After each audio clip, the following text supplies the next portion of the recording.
Udah? Oke. Bismillahirrahmanirrahim. Assalamualaikum warahmatullahi ta'ala wabarakatuh. Alhamdulillah.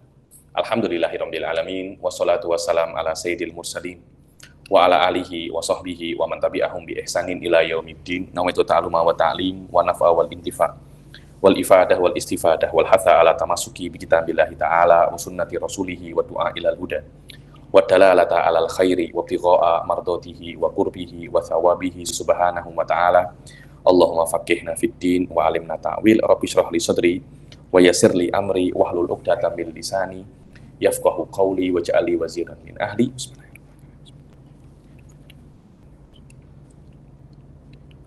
Alhamdulillah kita jumpa lagi di kelas keempat ya daripada kitab Manhajul Fuqaha ini. Yang lalu alhamdulillah kita sudah menyelesaikan beberapa masalah tentang adwarul fikih di dalam Aslul Risalah, kemudian Aslul Khulafa dan Aslul Umayyin. Sekarang kita akan jelaskan sesuatu yang sangat penting sekali yang berkaitan dengan DNA fikih itu sendiri dan DNA Islam itu sendiri. Ya, ini khilaf antara madrasah Ahlul Rai wa Ahlul Hadis. Ya, yang sampai sekarang ini saya rasa dia punya imtidad. Apa imtidad itu ya? Perpanjangan atau gaungnya soda dia sampai sekarang itu masih ada. Apa itu ashabur Rai? Ashabur Rai itu yang yatawassa. Rai itu maknanya akal. Rai itu bila-bila digunakan untuk sesuatu yang oke, bila-bila sesuatu yang tak oke. Paham ya? Tergantung bagaimana yakni Imam Ghazali contohnya di dalam Qissasul Mustaqim menggunakan Rai itu dalam konteks yang tak oke. Beberapa konteks menggunakan di dalam makna yang oke. Intinya adalah Rai itu pendapat atau lebih dikenal dengan makna akal. Ashabul Rai ay ashabul ukul, dengan arti mereka tak hanya menggunakan hadis saja, akan tetapi mereka pun juga menggunakan akal. Yakni akal di sini sedikit dominan daripada hadis itu sendiri. Berbeza dengan ashabul hadis, yang mana mereka itu lebih dominan menggunakan hadis dan tidak ya tasarruful uqul. Sekarang mungkin kalau orang mencakap ashabul hadis ini lebih dominan ke wahabi biasanya. Wahabi ini ashabul hadis, ashabul Rai ini asy'ariyah. Ini itlak sekarang ya, tapi kalau itlak zaman dahulu tak. Itlak zaman dahulu memang ada perpecahan. Memang ada perpecahan antara ulama itu kepada ulama ashabul Rai dan ashabul hadis. Ada beberapa titik penting yang membedakan antara keduanya. Kita baca sedikit. Wa dhaharat madrasatul hadis fil Hijaz wa madrasatul Rai fil Iraq. Yani nampaknya madrasatul hadis itu di dalam Hijaz. Makna Hijaz ini adalah Makkah, Madinah wa hawalaiha. Yani antara Makkah, Madinah dan wa quraha, yakni antara Mekah dan Madinah kan lumayan jauh juga kan, yakni Mekah, Madinah dan sekitar dan sekitarnya itu namanya Hijaz. Dan Madrasatul Rai itu nampaknya di Irak. Karena itu kan saya itu pelik kalau ada seorang mutakalim nampaknya di Mekah, itu saya rasa pelik itu. Saya itu pelik karena tak adanya ilmu kalam di Mekah, ulum akliyah di Mekah ini bukan sesuatu yang baru, tidak. Karena khilaf atau tidak diterimanya Rai di dalam Hijaz itu sudah dari zaman dahulu. Kenapa? Karena di Hijaz ini mahbatul wahyi, tempat turunnya wahyu, tempat turunnya wahyu. Jadi hadis-hadis itu kaya kat situ. Berbeza dengan Irak. Irak itu kan jauh dari mahbatul wahyi kan. Jadi banyak sekali perkara-perkara yang tak sesuai dengan hadis di situ. Ada pemalsuan hadis, ada wada, ada orang pelik-pelik. Karena itu mereka lebih menggunakan akal mereka. Ketika ada hadis kuat, mereka lebih menggunakan akal mereka untuk istinbat hal-hal yang berkaitan tentang ilal wa maqasidul ahkam. Jadi wa asasul ikhtilaf fi manhaji hatin madrasataini huwa, dan basic perbedaan antara kedua metode madrasah ini ada beberapa poin. Yang pertama adalah madal akhdi bi ra'i, yakni mereka sama ada fuqahaul Hijaz, ahlul hadis, wa ahlul roy. Itu sama-sama amik roy, sama-sama menggunakan akal. Akan tetapi sampai kadar mana? Sampai kadar mana? Roy ini biasanya lebih diitlakkan di sini dimaksudkan dengan kias, istimbatul ilal, takmimul masail, bukan hanya wukuf kepada mantukul hadis daripada aspek juz'iyatnya, tidak, akan tetapi bagaimana mereka itu tajdid untuk mengambil ilah wahakadha yani. Yang mana hal ini akan nampak jelas di dalam ahlul roy dan tak jelas dan sangat minim di dalam ahlul hadis.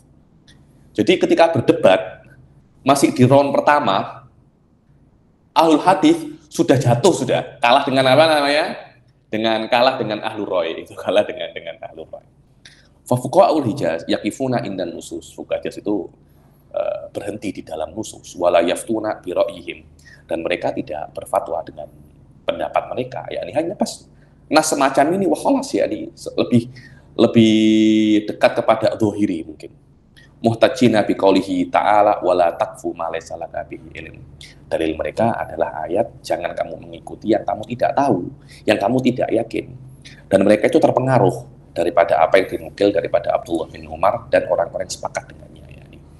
Dan hal ini dibantu keadaan kondisi sosial mereka itu membantu manhaj ini. Kenapa? Karena dalam Hijaz itu banyak sekali hadis ya, memang karena Rasul hidup meninggal kan Hijaz, jadi hadis itu banyak sangat. Hadis itu banyak. Kemudian kehidupan mereka itu simple. Tak ada yang namanya boba-boba, itu tak ada itu. Tak ada boba-boba, tak ada apa itu namanya fried chicken, tak ada KFC, McD, yang pelik-pelik itu semuanya tak ada. Kenapa? Libadawat ya, karena mereka di Hijaz itu orang-orang kampung. Berbeza kalau Anda datang ke ibu kota, datang ke capital seperti apa namanya, Kuala Lumpur, Jakarta, Irak pada saat itu. Kehidupannya sudah apa namanya? Sudah pelik-pelik kan, sudah pelik-pelik. Ada yang makanan pelik-pelik. Ada yang apa itu namanya? Melon, dia punya bentuk love. Saya pun tengok ini pelik apa pula ini, ada bakso bentuk love. Waduh, ini kan pelik-pelik kan. Jadi ketika banyak benda baru, hukum akan masalah akan muncul baru. Sedangkan hadis-hadis ini biasanya oleh Rasul hanya diberikan, Rasul itu menghukumi benda-benda yang ada pada zaman itu. Yang tidak ada Rasulullah tak hukumi. Akhirnya mereka itu memutar otak mereka bagaimana hadis-hadis ini bisa untuk menghukumi benda-benda yang baru ini. Sebab itulah mereka menggunakan ra'yu.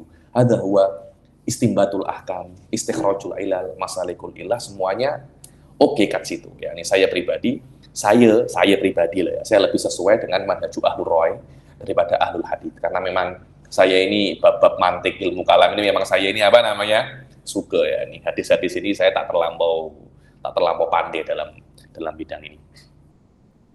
Wa tus'ifuhum fi dzalika al-ahaditsul katsirah fil Hijaz wa fatawa sahabat al-manqula.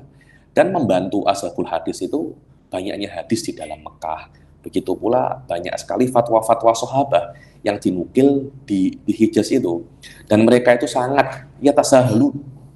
Mereka itu mudah-mudah saja nak menerima hadis. Kenapa? Wa ya'taduna bihi wa in kana dhaifan. Dan hadis mereka akan anggap, mereka akan terima walaupun dhaif, dan mereka lebih mengedepankan hadis dhaif daripada pendapat walaupun itu hadisul ahad, yakni hadis lebih muqaddam daripada roi, walaupun itu adalah hadisul ahad. Kenapa? Karena di Hijaz sangat jarang yang namanya apa? Pemalsuan. Nudrotil apa namanya? Jarang. Apa namanya? Wadul hadis itu sangat jarang sekali. Wasuhulatul hayah li badawatiha. Hidup itu mudah. Tak pelik. Kenapa? Masih badawa, masih kampung. Masih apa namanya? Masih kampung. Ruwiya anna rajulan sa'ala Salim ibn Abdullah Umar an mas'alah. Salim bin Abdullah bin Umar, yakni Salim Maula ibn Umar, yakni menanya, ini tabi'i. Seseorang bertanya kepada Salim bin Abdullah bin Umar terhadap sebuah masalah. Faqala lam asma' fiha syai'an. Salim bin Abdullah mengatakan, Allah, Aku tak dengar sama sekali. Faqala rajul akhbirni aslahakallah bi ra'yik. Ya, kalau engkau tak pernah dengar tentang hadis ini, minimal pendapat engkau apa? Pendapat engkau apa? Coba kiaskanlah. Qala la, saya tak nak. Bab kias ini saya tak suka. Fa'alaha alaihi sa'il qailan ini ardo bi ra'yik. Sang penanya mengatakan tak ada masalah.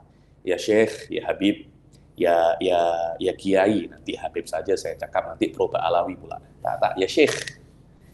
Ya tabi'iyul jalil, tak ada masalah, tak ya hadis, aku ridho dengan pendapatmu, engkau ini orang hakadha. Fa'ajabahu la'ali in akhbartuka bi ra'yin summa tadhhab ba'da dzalika fa'ara ra'yan ghayra fala ajiduka. Masalahnya macam ini, Tuan. Nanti aku kabarkan kau dengan pendapatmu. Kemudian aku balik ke rumah, aku pikir lagi. Pendapatku berubah. Aku cari engkau, tak jumpa pula. Tak jumpa pula. Di situ masa. Jadi beda, aku tetap stay di dalam hadis-hadis saja. Di dalam arok, fatwa, sahabat, Quran, hadis, bas. Adapun arok, kias, hada laisa majali yani. Amma madrasatur ra'i fil Iraq faqad tawassa'at fi isti'malir ra'i. Adapun madrasatur ra'i di dalam Irak, mereka itu memperluas di dalam memakai ra'i. Mereka itu memperluas untuk kias-kias itu sangat suka sekali. Bidalil fi'lu kibari sahabah. Dan madrasatur ra'i pun berdalil perbuatan kibarus sahabah. Dan mereka itu terpengaruh dengan Abdullah bin Mas'ud, sahabiyun jalil yani. Dan wahwaladzi takharraja alaihi Alqamah bin Qais, ini adalah gurunya Alqamah bin Qais, Abdullah bin Mas'ud ini yakni Alqamah bin Qais tabi'iyun min kibari tabi, yakni min ulama tabi'i, belajar kepada Abdullah bin Mas'ud. Wa akhadha an Alqamah Ibrahim an-Nakhai, yakni muridnya Alqamah siapa? Ibrahim an-Nakhai, ada ma'ruf yakni aruhu min kibari ulama tabi'in yani. Wa kasratul wad' fil hadis wa qillatu bin nisbah ilal Madinah alja'a ashaba madrasatir ra'i ila ishtirati syurutin tsaqilah liqabulil hadis. Yani banyaknya wad', banyaknya pemalsuan hadis jika dibandingkan dengan ashabul Madinah, itu membuat orang-orang yang ada di Irak itu, ashabul ra'i itu, kalau nak menerima hadis syaratnya banyak sangat. Kena ada kitab zaman. Tidak ada itu bercanda saja, jangan dianggap serius macam itu. Syaratnya banyak sangat, bukan hanya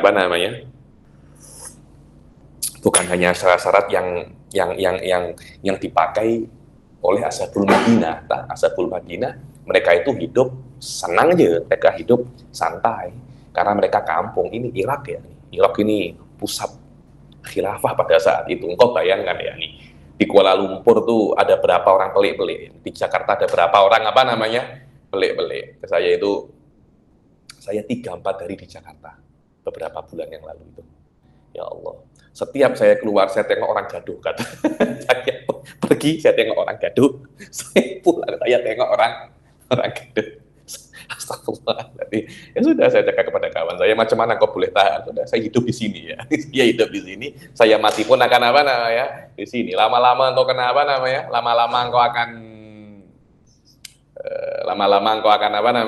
akan terbiasa pasti. Ayo, la siyama wa annal ahadits lam takun qad duwinat ba'd. Apalagi pada zaman ini hadis-hadis ini belum dibukukan lagi, belum ada Sahih Bukhari, belum ada Sahih Muslim, belum ada. Maka banyak keperluan untuk menggunakan kias, untuk menggunakan akal ya nih. Kemudian banyaknya kejadian-kejadian baru di Irak, banyaknya nawazil. Nawazil ini kejadian-kejadian baru yang tidak ada pada zaman Rasul. Wa ma fihi minal adat wal muamalat wa ikhtilafi ajnasi ahlil bilad wa qadayahum, yani banyaknya kejadian baru. Kemudian namanya ibu kota, namanya pusat pemerintahan, akan banyak orang-orang itu mengadu nasib, baling nasib pekerja. Orang dari Bangladesh datang ke Kuala Lumpur, dari Indonesia datang ke Kuala Lumpur, dari China datang ke Kuala Lumpur, dari Blitar pun datang ke Kuala Lumpur. Semua untuk apa? Semua untuk mengadu nasib. Artinya kan datang bekerja, dan mereka mempunyai adat yang mukhtalifah. Itu yang membuat banyak sekali kejadian-kejadian baru. Wal muamalat waqtilafu ajnasi ahli, bermacam-macam jenis-jenis yang tinggal di apa itu namanya, yang tinggal kat Irak wa qadayahum allati lam tarid bihan nusus da'athum ila isti'malir raifiha. Semua ini akan menjadikan banyak sekali case-case yang baru yang tidak disebutkan di dalam kitab ataupun sunnah ataupun fatwa yang memaksa mereka untuk menggunakan apa namanya akal. Berbeda dengan hijaz kampung ya, hidup selesa aja, kat kampung nih macam saya ini hidup kat kampung selesa aja. Pagi pecal, nanti siang apa namanya istri masak, malam apa? Malam nasi goreng. Hidup saya hidup simpel aja. Kat Kuala Lumpur, masya Allah. Ya ini pagi dah, masya Allah. English breakfast pernah makan? Belum pernah, saya tahu.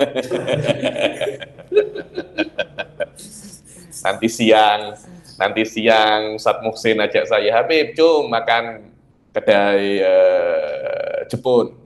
Malam cum makan kedai apa namanya Italia. Lu hal-hal semacam ini banyak, pelik-pelik makan. Hal-hal banyak. Memang di Kuala Lumpur. Nah, kalau di kampung macam Tulungagung nggak ada. Makan tempe aja, pecal aja. Yang kedua, taklilul ahkam. Yang mana ashabul hadis ini tidak suka taklilul ahkam. Taklilul ahkam, yakni Anda tahu illah ya. Illah ini adalah bagaimana hadis ini kan perkara yang juz'i kan. Karena Rasulullah mungkin mengatakan sebuah hadis hanya untuk satu orang. Kemudian fuqaha itu amik sebab kenapa perkara ini haram. Contohnya al-khamru haram. Yang haram itu adalah khamr. Dan khamr itu sesuatu yang khas, yaitu minuman keras yang memabukkan, yang diamik, yang dibuat daripada apa itu namanya anggur, perasan anggur. Taklil adalah bagaimana Anda amik sesuatu yang lebih umum daripada khamr itu, yang mencakup khamr dan selainnya.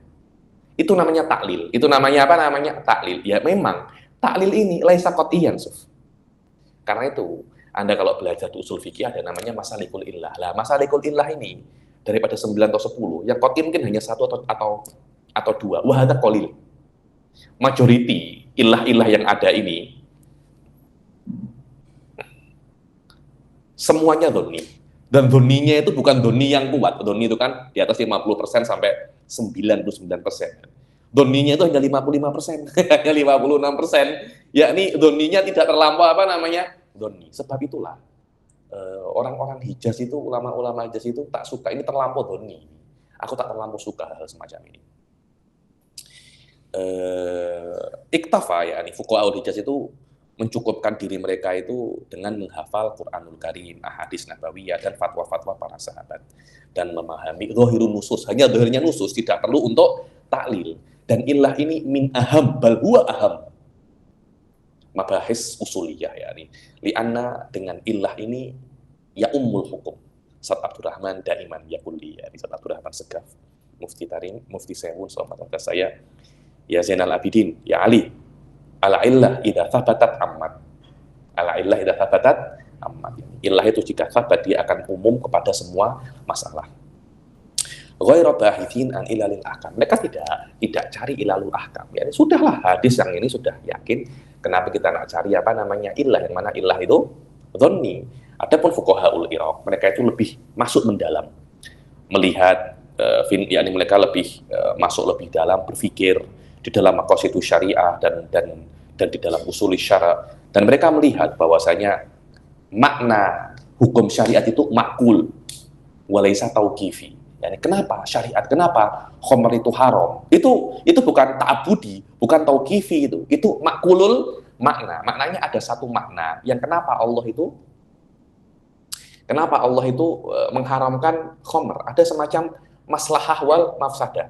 Mereka mendalami di dalam masalah itu. Ayo. Wala yata'arad ma'an naql fi syai'in, dan tidak makulul makna ini tidak bertentangan karena memang di antara syaratnya illah itu an la yuaddi ila ibtalin nas. Yani ila ibtalil asal. Tidak mungkin al illah itu nanti membatalkan al asal al ma'khud minhul illah, ya, yang semacam itu.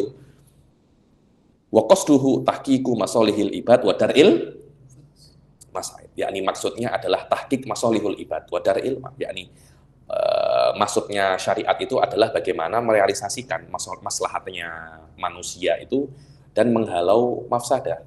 Wal ibrah fiha tahqiqun nas lal wukuf inda dhahiri. Dan ibrah di dalam masalah ini tahqiqun nas, maknanya apa sebenarnya maksud hakiki daripada nas, bukan hanya dhahirun nas saja.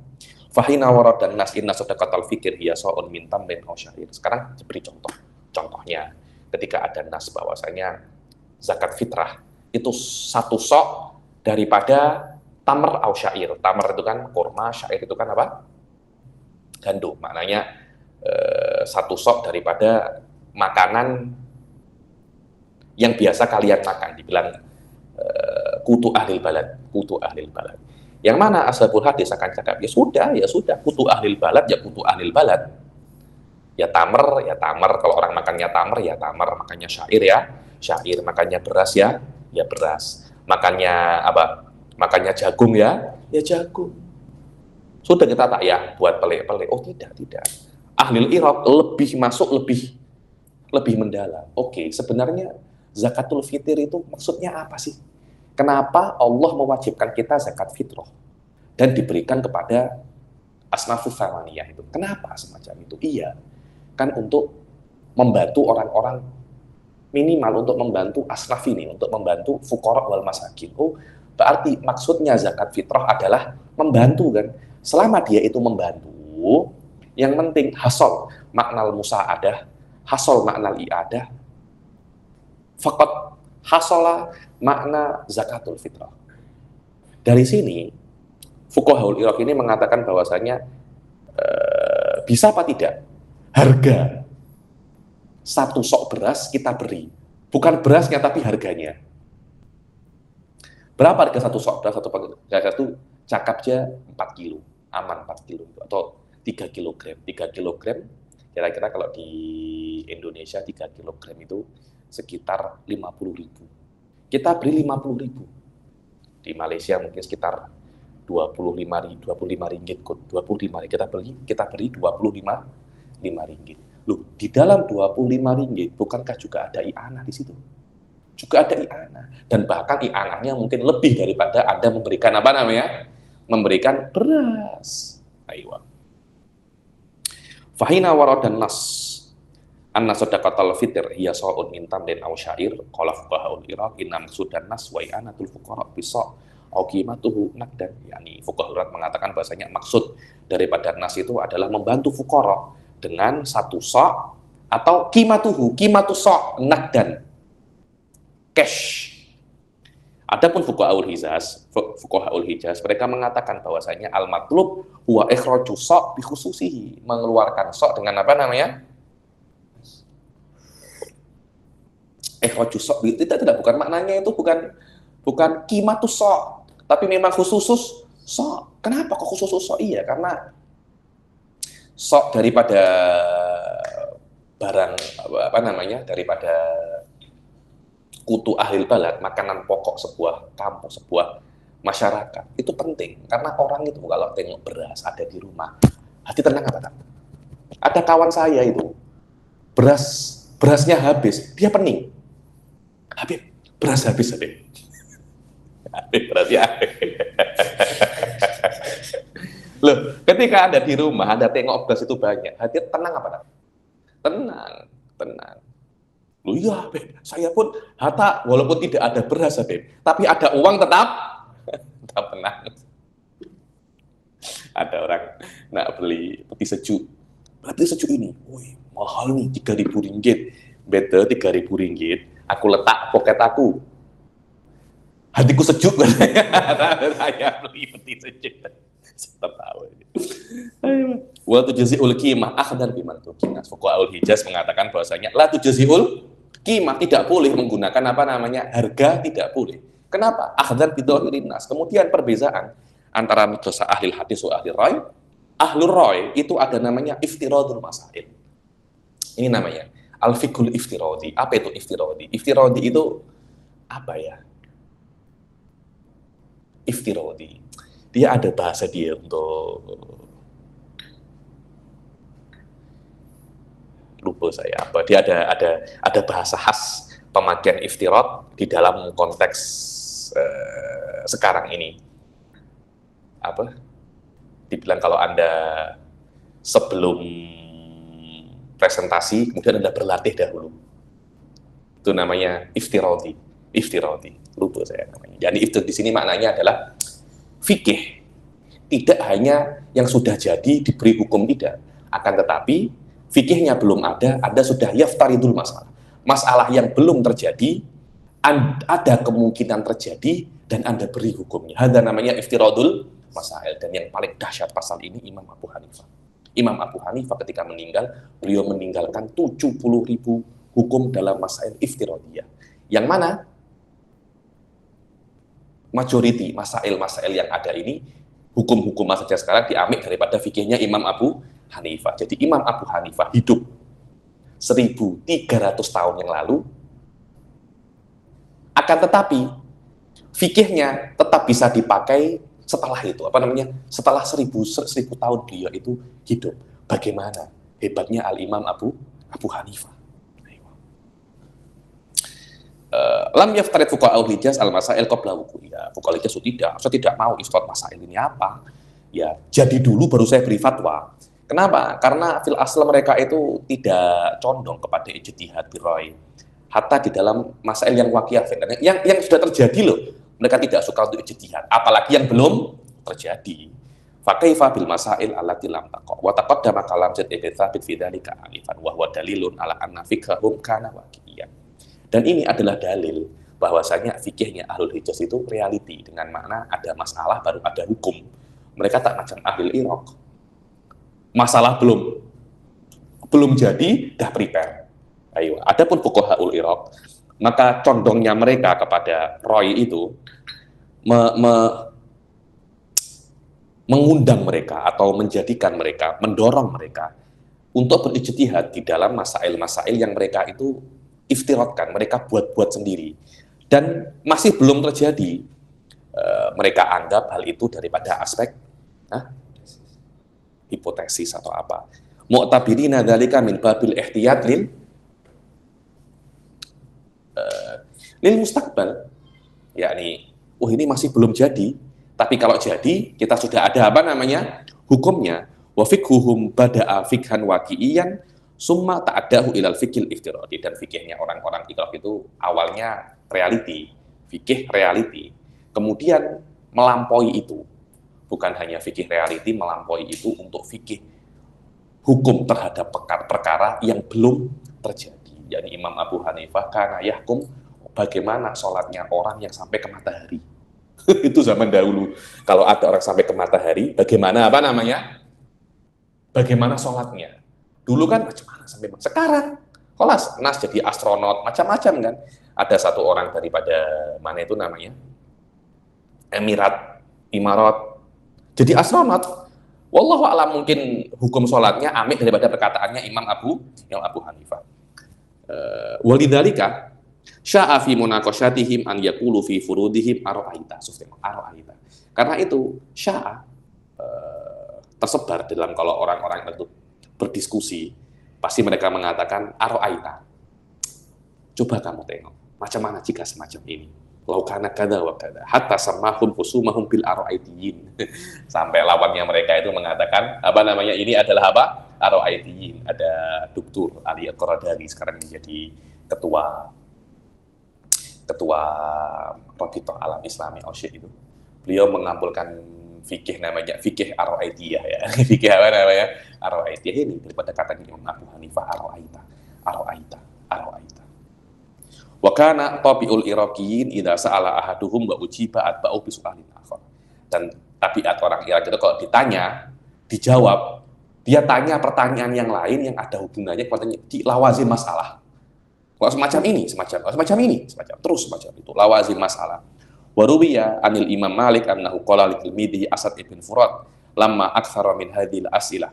Yani Imam Malik bin Anas, beliau kan termasuk ashabul hadits kan, karena dia di Madinah, ketika muridnya beliau Asad ibn Furat banyak tanya, kalau macam ini macam mana Imam Malik, kalau macam ini macam mana. Apa katanya Imam Malik? Ada kalimah masyhurah, yakni hadhihi Sulaisilah bintu Sulaisilah. Ini apa namanya? Sulaisilah, yakni silsilah. Silsilah, rantai-rantai pertanyaan ini. In aradta hadza fa'alaika bil Irak. Kalau memang kona macam ini, bukan aku yang kamu tuju, tapi pergilah ke apa namanya? Ke Irak. Dan ketika Imam Abu Hanifah itu melihat tabiat orang-orang Irak itu suka semacam ini, beliau mendapatkan pada dirinya itu kemampuan untuk istinbatul ahkam dengan bantuan para muridnya yang apa namanya qoma bi fardil masail wa takdiri ahkamiha, yakni muridnya Imam Abu Hanifah seperti Imam Abu Yusuf, Muhammad bin Asy-Syaibani membantu beliau untuk fardul masalah dan mencari apa namanya hukum-hukumnya. Wa uthira anhu qauluhu, dan famous ditulis atau dikekalkan perkataannya Imam Abu Hanifah, kita itu bersiap-siap untuk bala untuk bala ini datangnya hadithah yang baru yang belum ada hukumnya, itu dikatakan bala, dianalogikan dengan bala. Sebelum datangnya bala, kita persiap dulu agar kalau bala itu datang, musibah itu datang, kita tahu bagaimana masuk, kita tahu bagaimana apa namanya keluar. Wa tabi'ahu ba'da dzalika fuqaha Syafi'iyah wal Malikiyah. Setelah itu fuqaha Syafi'iyah dan Malikiyah ikut fuqahaul Ahnaf di dalam masalah iftiradul masail. Beginilah bagaimana dairatul khilaf antara dua madrasah ini meluas sampai tidak bisa untuk ijma' lagi, sudah menjadi madrasah-madrasah yang asing. Kemudian datang setelah itu adalah asrut tadwin, fase dibukukannya kitab-kitab fikih, yakni yang dimulai di akhir abad pertama Hijriyah sampai kira-kira pertengahan abad keempat Hijri. Wa summiya bi asri tadwin li anna sunnatan nabawiyah qad duwinat bi akmaliha wa muyyiza fiha sahih min ghairihi. Dinamakan ini adalah asrut tadwin karena sunnah nabawiyah itu di dalam fase ini sudah ditulis secara sempurna dan dipisahkan mana yang sahih dan mana yang tidak sahih, dan juga dibukukan, ditulis fatwa sahabah wa tabi'in dan tabi'in dan semua pendapat-pendapat mereka di dalam tafsir wal hadis, seperti juga dibukukan fikih a'immatul madzhab al-mujtahidin. Begitu pula di dalam abad ini fikih itu berkembang karena beberapa sebab. Yang pertama, imtidadu sultanil muslimin minasin ilal Andalus. Tengok, kekuasaan orang muslim itu meluas daripada Sin, daripada China sampai apa namanya Andalus. Andalus ini Spanyol, Andalus. Wallahu alam. Dulu itu orang-orang Hadramut itu selalu mengatakan kepada kita, ketika Andalusia itu jatuh jadi menjadi Spanyol, Indonesia terbuka kan. Indonesia terbuka, dikatakan guru-guru kita. Indonesia, yakni Jawa semua ini, Indonesia, Malaysia semuanya ini. Ada Andalus Jadid. Hanya Andalus apa namanya? Andalus Jadid. Kenapa? Karena bisukut Andalusia masuk ke dalam apa namanya? Islam di daerah kita, di daerah kita ya. Wa qawilihim fit tafsir wal apa namanya? Yang pertama adalah imtidadu sultanil muslimin minasin ilal Andalus. Fasyamila syu'uban mutabayinatil a'raf wal muamalah. Maka Islam itu mencakup syu'uban, kaum-kaum, rakyat-rakyat, kelompok-kelompok yang mutabayinatul a'raf, yang urufnya itu berbeza-beza dan muamalatnya berbeza-beza. Maka ulama, semua ini mendorong ulama untuk menjelaskan hukum di dalam case-case yang terjadi, yang mereka hadapi, yakni. Karena itu banyak sekali fikih center di Mekah, Madinah, Kufah, Basrah, Baghdad, Dimashq itu Suriah, wa Mesir, dan waja'atir rihalat ilmiah baina ulama hadhil marrakis mutawajjihatan litilkal juhud. Dan banyak sekali saling kunjungan, yakni Mekah mengunjungi Madinah, Madinah mengunjungi Basrah, begitu pula sebaliknya. Untuk maksud apa? Untuk maksud memberi hukum perkara-perkara yang baru terjadi, yang dulu tidak tahu, karena bihukmi kekuasaan Islam itu meluas, akan banyak uruf-uruf yang baru. Tadwinu sunnah nabawiyah mithlul kutubis sittah wal muwatta' wal masanid was sunan. Di antara sebab berkembangnya fikih, kitab-kitab sunnah sudah mulai dibukukan. seperti Kutubus Sittah, Al-Muwatta, dan Masanid dan Sunan. Mimma sahala istinbatal faqih,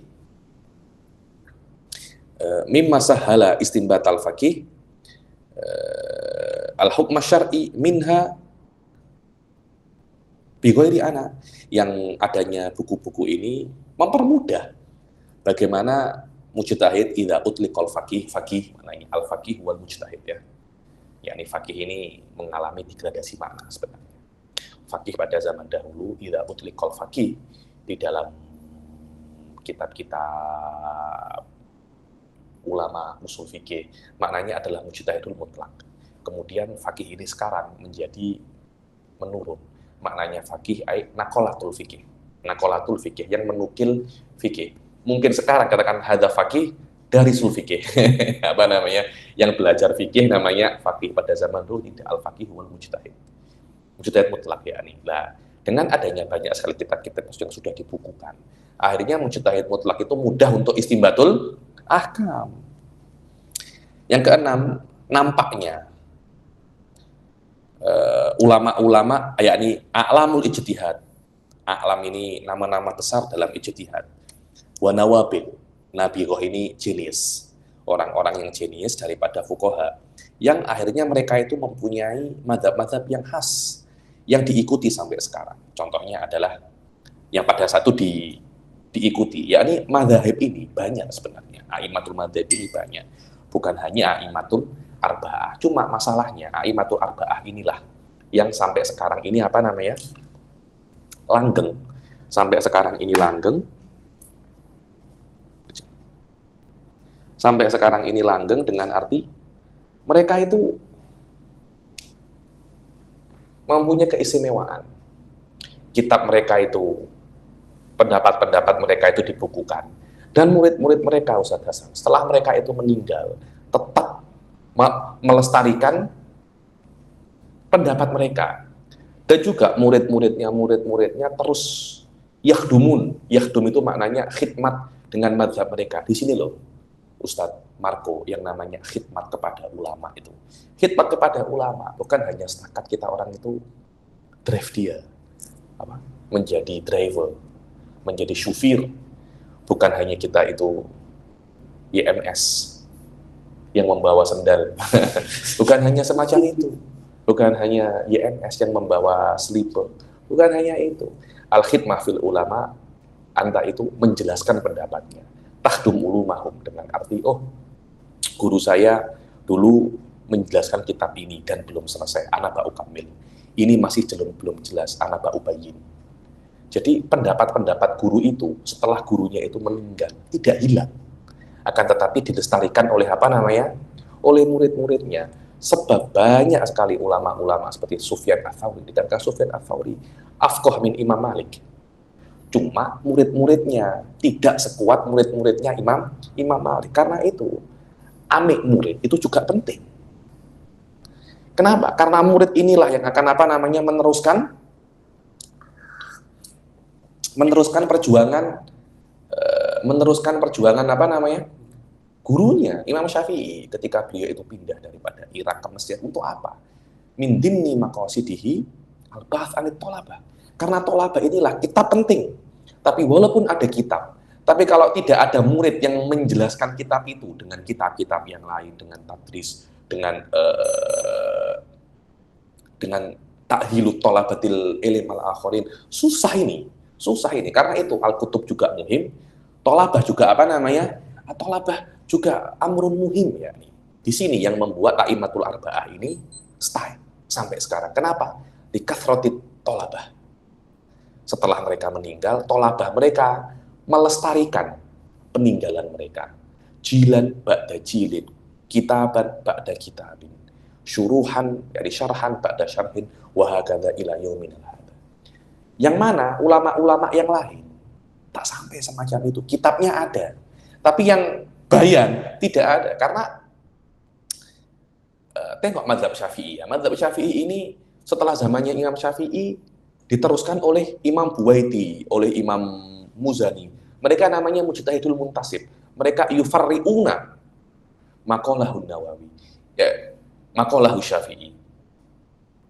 wa yufassiluna maqalahu Syafi'i wa yastambituna minal kitab wa sunnah biqawaidil Imam Syafi'i. Akhirnya semakin apa namanya, semakin berkembang kitab-kitab apa namanya ilmunya Imam Syafi'i itu. Bukan hanya itu, setelah beliau berdua ini meninggal, datang marhalatu mujtahidul madhab seperti Qofal Asy'asi, Qofal Al-Mirwazi, Abu Hamid Al-Isyrayini, Al-Istakhri. Semua ini adalah nama-nama yang juga membuat apa namanya madhab Syafi'i semakin apa namanya semakin bertambah, semakin detail, semakin jelas.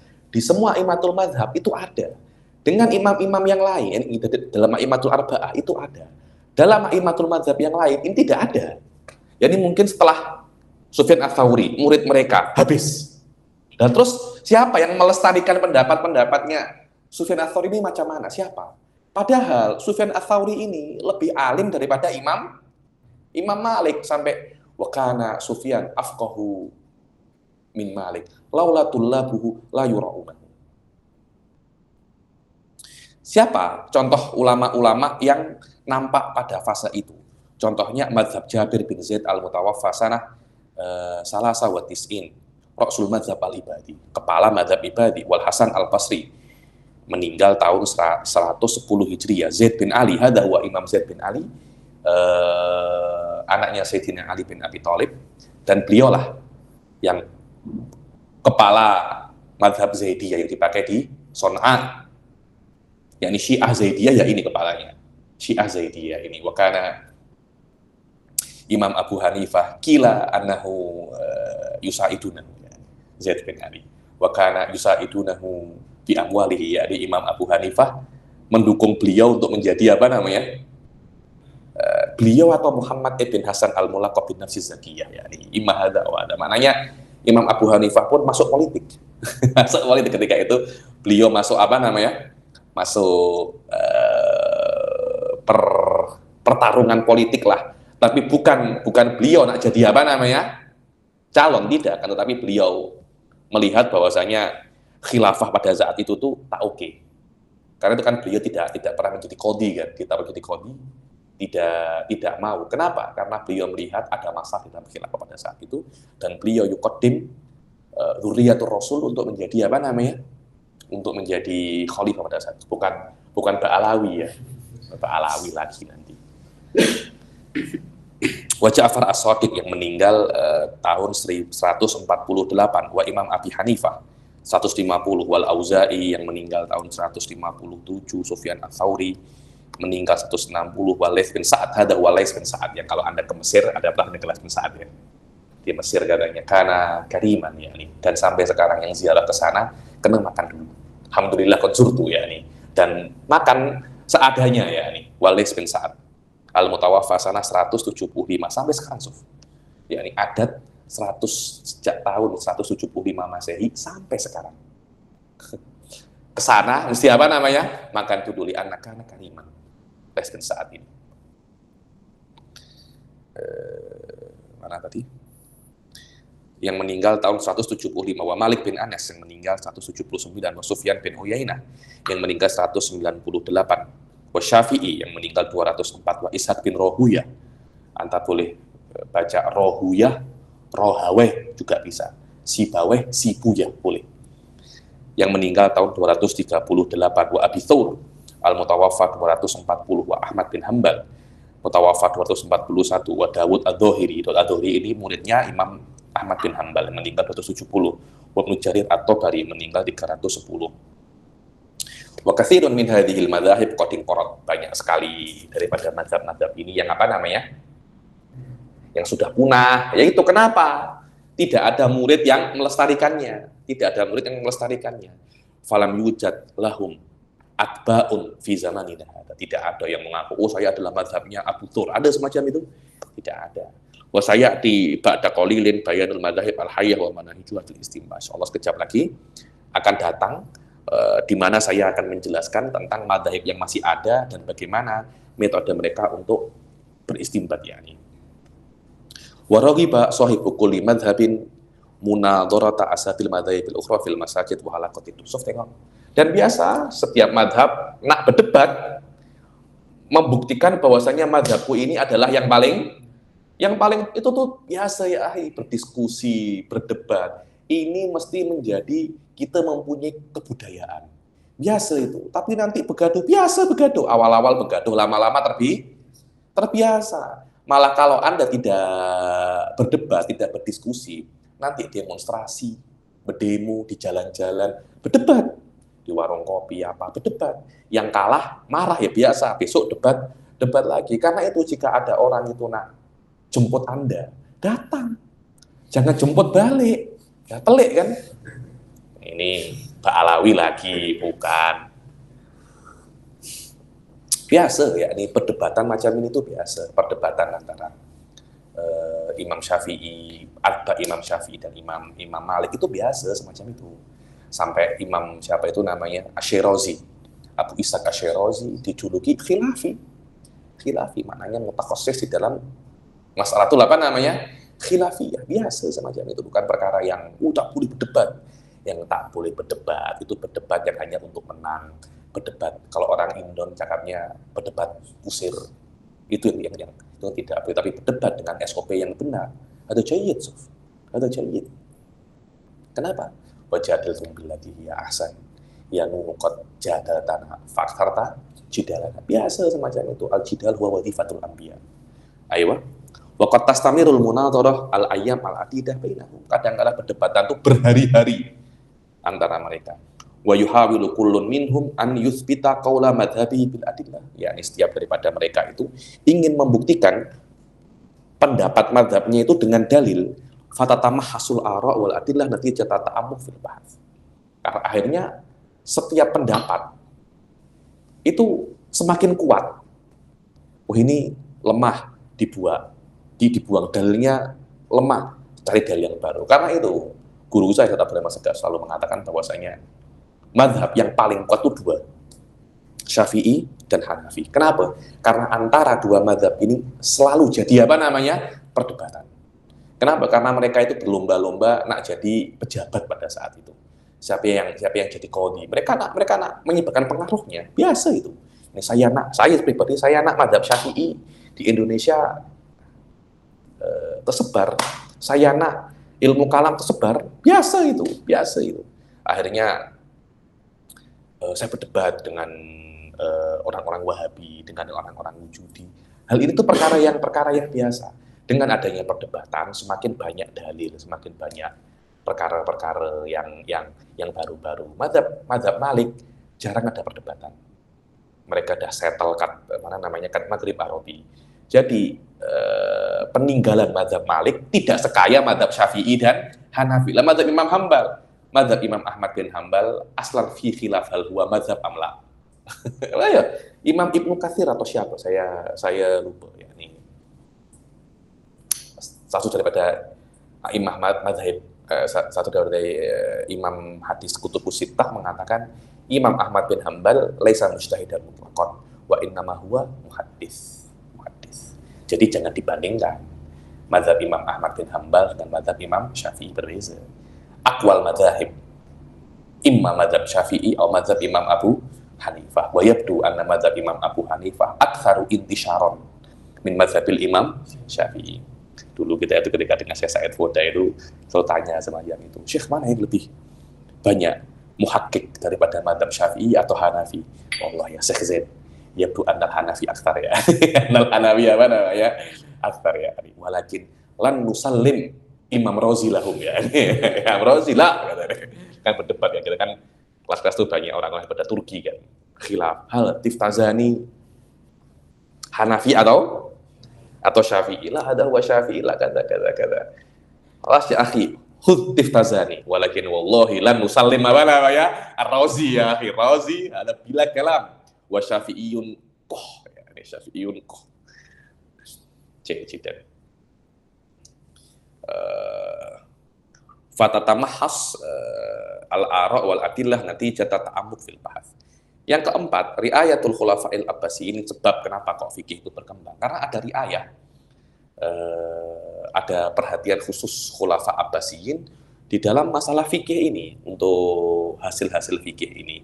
dan menerjemahkan ilmu-ilmu asing, kana lahu atharun fi nuwil fikih wajtihad. Semua ini mempunyai peran di dalam perkembangan fikih dan kemakmurannya. Dan masdar itu apa? Sumber-sumber fikih di dalam fase ini kitab wasunnah. Setelah setiap fakih itu meletakkan syarat-syaratnya di dalam hadis yang akan dia ambil sebagai dalil wa aqwalu sahabah wa ra'i, dan pendapat-pendapat sahabat dan kias juga. Alladzi fusila ila, yang ar-ra'i ini dibagi menjadi kias, istihsan, istislah, satu dara'i wal uruf. Ini semua nanti ini adalah istilah-istilah yang insyaallah yaumamma kita akan pelajari juga di dalam bab namanya usul fikih. Ada namanya istihsan, ada namanya istislah, ada yang namanya satu dara'i, ada yang namanya uruf. Semua ini adalah adillah ijmaliyah. Bagaimana cara Anda beristinbat. Sebagian diambil oleh mazhab Syafi'i, sebagian tidak diambil. Contohnya satu dara'i tidak diambil. Apa satu dara'i? Mengharamkan perkara yang halal agar tidak jatuh di dalam perkara yang haram. Jadi ini halal, tapi diharamkan. Karena kalau Anda buat perkara yang halal ini, potensi Anda jatuh ke perkara yang haram. Yang Syafi'i ta'mi ini, kenapa? Ini halal kok. Kenapa kok diharamkan? Ya ini cakap makruh, oke, tapi haram. Saya minta maaf. Al-halalu bayyin wal haramu bayyin.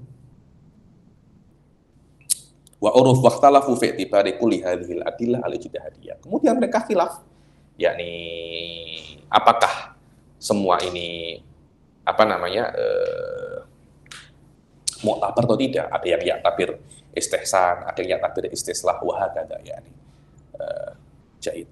Wa ja'a ba'da dzalika daurut taqlid alladhi ibtada'a min muntasafil qarni Rabi al-Hijri takriban. Kemudian datang setelahnya itu fase taklid, setelah berkembang taklid. Sudah tidak mengembangkan, tapi hanya ikut ulama-ulama sebelumnya. Yang mana fase ini itu dikenal dengan nama fase rukut. Rukut ini Rukut ini stagnan.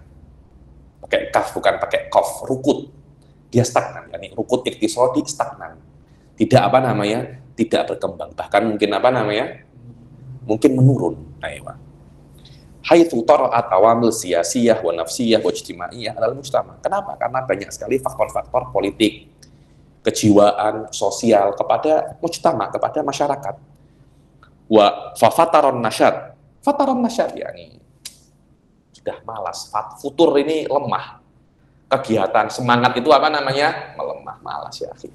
Dah ada Mobile Legend, dah ada kerja-kerja, dah malas orang itu. Beristimbat. Wasarofil ulama at-taqlidu li'aimatihim. Ulama-ulama hanya taklid kepada imam-imam mereka. Dan fuqaha madzhab meninggalkan banyak sekali kekayaan fikih yang ditulis secara sempurna daripada fikih reality dan fikih iftiradi, yang menjadikan ulama-ulama setelah mereka itu tidak menginginkan untuk menambah apa yang sudah ditulis oleh ulama mereka. Maka mereka itu menyibukkan diri mereka dengan pendapat-pendapat imam-imam mereka, menjelaskannya dan menganalisanya dan beristimbat daripada pendapat-pendapat itu qawaid. Adapun masalah al-ifta' wal ghibah bil ijtihad, ya adapun masalah fatwa, untuk ada kan sering kita dengarkan bahwasanya bab ijtihad itu sudah tertutup. Orang yang pertama yang mengatakan bab ijtihad ini tertutup adalah Ibnu Shalah. Yang mana Ibnu Shalah itu mengatakan hal semacam ini karena beliau melihat banyak sekali orang-orang yang tidak sampai derajat mujtahid mutlak mengaku mereka itu mujtahid mutlak. Akhirnya Ibnu Shalah mengatakan bahwasanya babul ijtihad sudah tertutup. Kelihatannya Dr. Qahtan Ad-Duri tidak setuju bahwasanya bab ijtihad tetap terbuka dan tidak ada satu orang pun yang berhak untuk menutupnya. Saya pun setuju dengan beliau, yakni bab ijtihad akan tetap terbuka. Masalahnya belajar dulu baru berijtihad, itu saja masalahnya. Banyak orang-orang itu mengaku berijtihad, tapi hatta basic agama mereka tidak paham. Kalau Anda masih mengakui bahwasanya idza sabatal lazim sabatal malzum fa anta tidak pantas untuk berijtihad.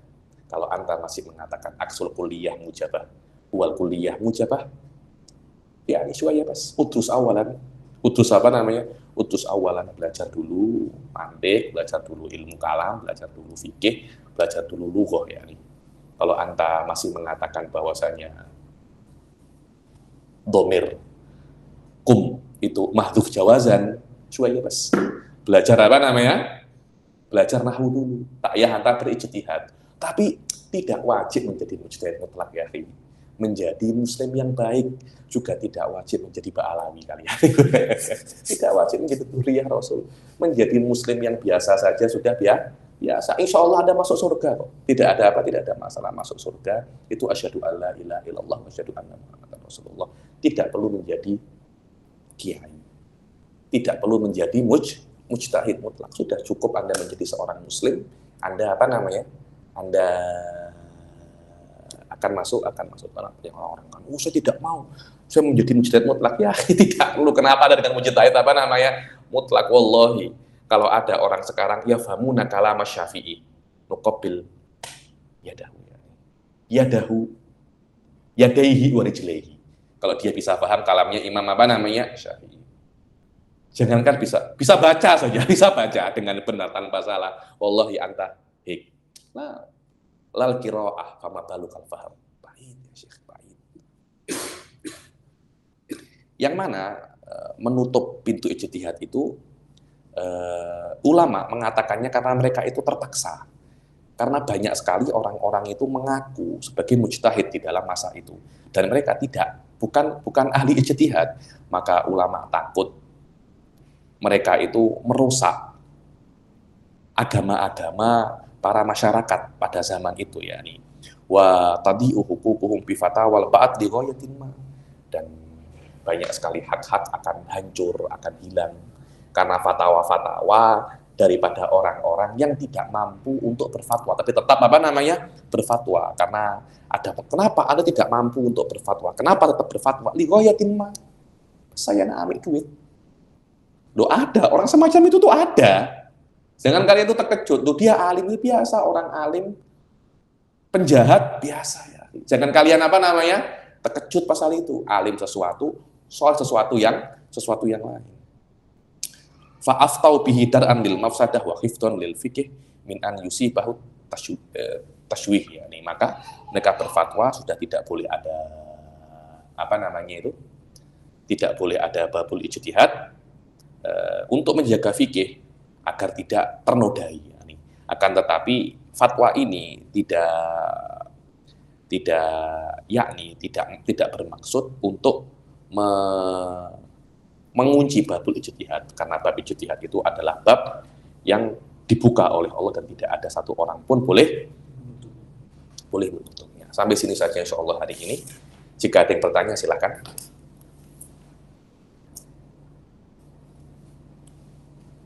Ada nak tanya? Baik, ada yang nak tanya? Baik, saya nak tanya. Saya nak tanya mengenai ta'lilul ahkam.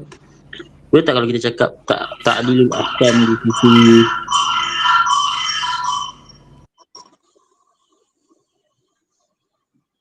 bolehkah kita mengatakan ta'lilul ahkam di sisi Ahlul Ra itu sebagai satu proses untuk membuat qawaid kulliyah, Habib?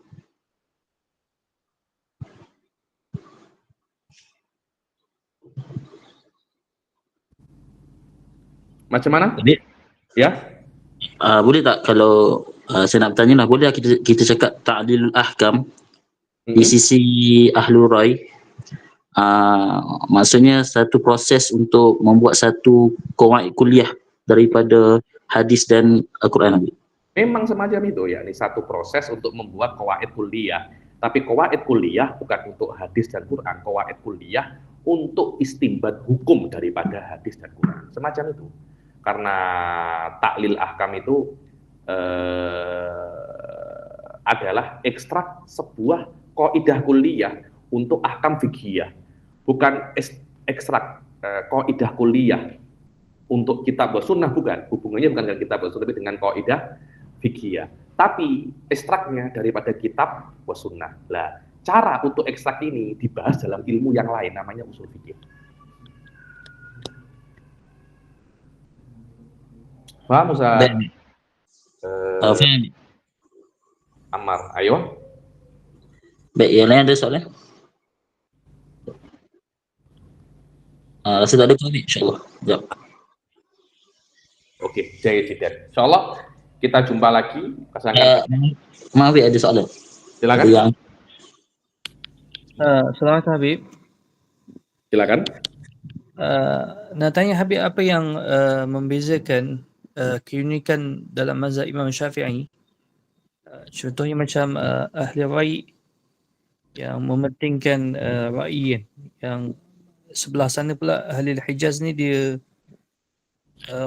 maksudnya dia lebih kepada hadis. Adakah mazhab Syafi'i ni dia menghimpunkan kedua-duanya?